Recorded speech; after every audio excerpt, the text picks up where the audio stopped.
Ние имаме кампања за практично злоупотреба, би рекол, на пиротехничките средства.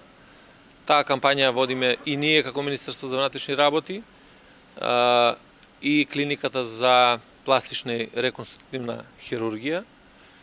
Превентивна кампања во кој што се укажува пред се на младата популација, на учениците и така натаму, за опасностите од користењето на пиротехничките средства.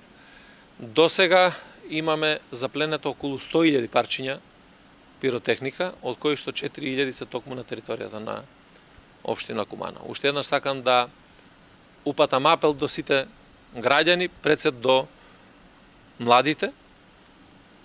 Нема можност или нема убавина во прославување со пиротехника, заради тоа што во сериозност се става здравието и животот на нашите граѓани. Така да прославуваме на сите начини кои што ќе ни причинат задоволство, меѓутоа никако со оружје или со пиротехника со кој што можеме да се го загрозиме сопствениот живот или животот на нашите најблиски околината.